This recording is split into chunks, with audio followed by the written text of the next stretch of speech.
Cette question est inspirée par l'examen d'admission à l'École polytechnique de Bruxelles, précisément l'examen de septembre 2024. Donc, à la fin de cette vidéo, tu vas être capable de faire tes dérivés de fonctions composites comme celle-ci. Tu vas être capable de trouver également les zéros d'une fonction assez facilement. Bon, on est d'accord, c'est très facile de trouver des zéros. Et tu vas être capable de calculer les différents asymptotes, donc c'est-à-dire asymptote verticale, horizontale et oblique. On va d'abord commencer par refaire la fonction. L'objectif du point A, c'est de pouvoir trouver les zéros. Donc moi, je vais pouvoir écrire la fonction sous cette forme, sous la forme de deux produits. Si je veux trouver les zéros de la fonction, alors je dois dire que les deux produits sont tous les deux nuls. Première chose à constater, c'est que le tout premier produit ne peut pas être nul parce que l'exponentielle à n'importe quelle puissance ne pourra jamais te donner -1. Donc tu auras ce produit qui est tout le temps non nul, ce qui veut dire que tu ne peux que avoir x plus 3 plus 2x plus 2 sur x qui vaut 0. Donc j'espère que tu es bien d'accord avec moi que 1 plus exponentielle de n'importe quoi ne pourra jamais te donner 0. Parce que l'exponentielle n'admet pas des valeurs négatives.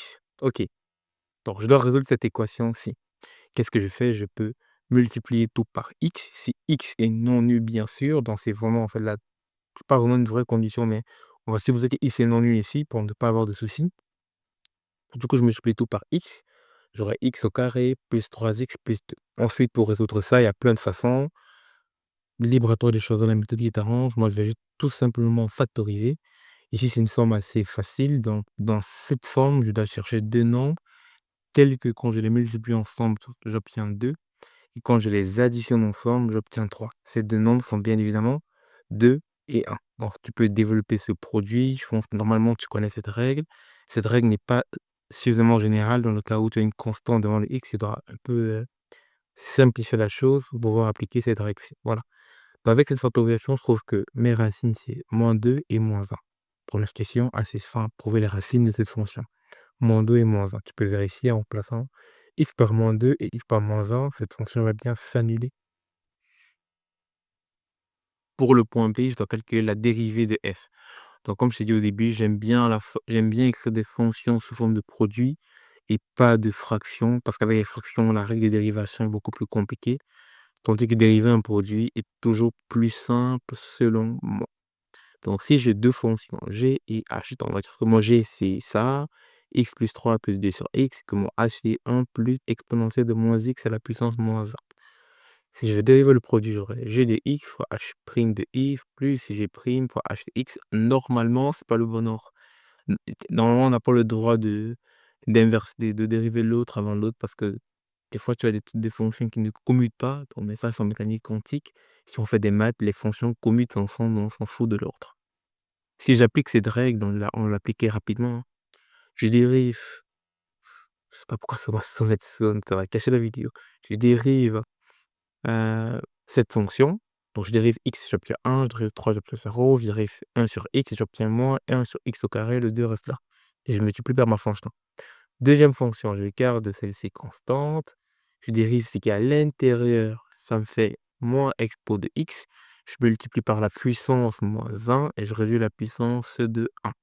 Donc, je te conseille de regarder la règle de dérivation pour des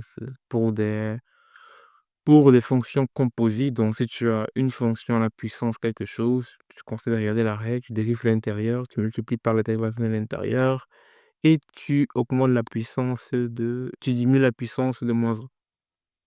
Donc, dérivation, c'est simple. Bon, tu peux simplifier si tu veux.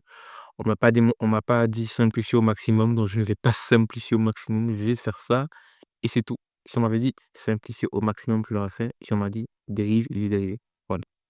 Pour calculer les asymptotes, il y en a 3 types. Il y a des asymptotes verticales, horizontales et obliques. En fait, pour comprendre, les différents asymptotes, c'est tout simplement, en fait, par exemple, l'asymptote, verticale, c'est la valeur de x telle que y tend vers l'infini. L'asymptote horizontale, c'est la valeur de y telle que x tend vers l'infini. Et l'asymptote oblique, c'est en fait une fonction telle que toute ta fonction approche de cette fonction sans vraiment la toucher. Donc, calcule juste les limites dans le cas où tu vois où il y a des problèmes. Par exemple, ici, je calcule la limite quand x tend vers 0 J'ai pas choisi 0 par hasard, j'ai un peu analysé la fonction et me rends compte que quand x tend vers 0, vers plus ou moins 0, j'aurais dû préciser ça parce que c'est important, vers plus ou moins 0, donc ça veut dire que vers la gauche ou vers la droite de 0, tu auras ta fonction qui tend vers l'infini. Donc tu peux vérifier, cette fonction tend vers 0, elle disparaît, cette fonction tend vers 1, au dénominateur on a 2, 1 sur 2 sur 0 ça fait l'infini, l'infini sur 2 ça fait l'infini. Donc puisque quand x tend vers 0, j'ai l'infini, alors x égale à 0 est une asymptote, verticale. Donc en quelque sorte, c'est que ta fonction, en x tend vers 0, ça doit forcément, donc disons que la fonction part comme ça doit forcément faire un truc comme ça, peut-être, je suis pas sûr de la forme, je suppose. Ou alors un truc comme ça. Donc quand x tend vers 0, quand x tend vers 0, tu dois avoir ce type de comportement. Après, reste à déterminer le reste. Un exemple, c'est par exemple la fonction 1 sur x. Ça, c'est un peu la fonction 1 sur x, mais parce que pour la fonction 1 sur x égale à 0 est une asymptote verticale. OK, on va continuer. Maintenant, qu'est-ce qui se passe quand x tend vers l'infini? Quand x tend vers l'infini, une détermination. Pourquoi? Parce que, OK, ici j'ai 0, l'infini divisé par 1 plus exponentielle de l'infini, ça fait 0. Du coup, j'ai l'infini sur 0, je ne sais pas, indétermination. J'applique l'arrêt de l'hôpital, de l'hospital, comme tu veux. Je dérive x, ça fait 1, je dérive 3, ça fait 0, je dérive 1 sur x, ça fait 2 sur x puissance moins 2. Je dérive le dénominateur, j'ai 1, ici j'ai moins 1. Et quand x tend vers l'infini, attention, j'ai ça qui va tendre vers 0, j'ai 1 sur 0 et 1 sur 0, ça me donne l'infini. Donc dans ce cas-ci, j'ai l'infini. Donc ici, il y a rien qui se passe quand x tend vers l'infini, tu as la fonction qui tend vers l'infini, il y a rien de spécial. C'est pas une asymptote. Donc qu'est-ce qui se passe quand x tend vers moins l'infini? Toujours faire plus et moins l'infini. On revient au même point, tu vois que maintenant ici, tu as moins 1, moins, ici tu as 0, OK. Mais quand x tend vers moins l'infini, bah ça te donne quoi? Ça te donne l'infini au dénominateur. Et 1 sur l'infini, ça te donne 0. Du coup, y égale à 0 est une asymptote horizontale. Ensuite, asymptote oblique. L'asymptote oblique, c'est une droite. Ça, c'est ce qu'on voit en secondaire. Il y a des asymptotes obliques qui sont beaucoup plus grands. Ce qu'on appelle des trucs, des dégénérescences, des trucs comme ça. Il y avait un nom, on avait à l'université, j'ai oublié. Mais tu peux avoir des fonctions du second degré, du troisième degré, je sais pas, j'ai oublié le nom des trucs de rebroussement. J'ai oublié, je pense que c'est fonction de rebroussement, un truc comme ça. En secondaire, vous voyez que les asymptotes obliques du premier ordre. Donc, vous voyez que des droites. Tu peux avoir des courbes obliques. Tu peux avoir des asymptotes qui sont des courbes. Mais c'est compliqué. Bon, bref. Comment est-ce qu'on calcule le M et le P? Le M, c'est f de x. La limite quand x tend vers l'infini de f de x sur x. Donc, ça, c'est vraiment un truc super important que je dois connaître par cœur pour, je sais pas, pour si tu es en secondaire ou si tu prépares les examens d'admission. Ça, tu dois connaître normalement. Donc c'est pour trouver le m qui est la pente. En fait, ça, c'est plus ou moins une dérivée, c'est plus ou moins la définition d'une pente. Donc c'est une fonction qui est y divisée par un x quand x tend vers l'infini. C'est plus ou moins la définition d'une pente. Et le p, c'est la limite de f de x moins m de x quand x tend vers l'infini. Enfin, c'est juste, tu viens dans l'équation qu'il y a ici, tu isole le p, tu vois que p c'est y moins m de x, et tu fais tout le temps vers l'infini. Bon, pour que ça devienne une asymptote. Si j'applique ça pour trouver le m, ok, si je divise ma fonction par x, ça veut dire que je multiplie x au dénominateur. Ensuite, je peux diviser tout par x, même pas besoin d'appliquer la règle de l'hôpital. Quand x tend vers l'infini, tu vois, c'est le thème qui tend vers 0. 3 sur x tend vers 0, 2 sur x au carré tend vers 0. Exponentielle de moins x tend vers 0, j'ai 1 sur 1, m vaut 1. Ensuite, il faut calculer p. Je vais faire la limite de f de x moins mx. Donc ça revient à écrire ça. Je mets tout sur la même base, j'aurai x plus 3 plus 2x plus 2 sur x moins x exponentielle de moins x sur 1 plus exponentielle de moins x. Je peux simplifier les x au numérateur, j'aurai 3 plus 2x moins x exponentielle de moins x. Ensuite, si tu regardes bien cette expression, qu'est-ce qui se passe quand x tend vers l'infini? Ok, quand x tend vers l'infini, 0, 0, l'infini fois exponentielle de moins l'infini. Ce qui se passe ici, c'est que tu peux appliquer la règle de l'hospital parce que tu dis indétermination, je comprends pas, c'est compliqué.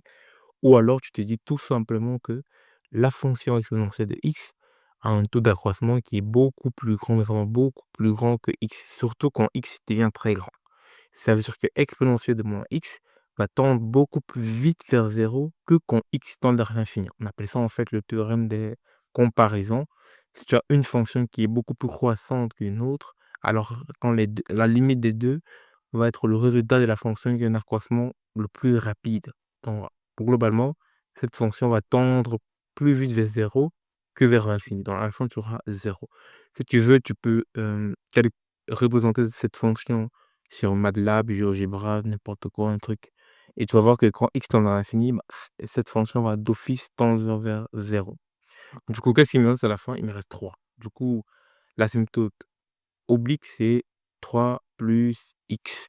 C'était tout pour cette première partie. En fait, la question comptait 7 points. Il y avait A, B, C, D, E, F, G.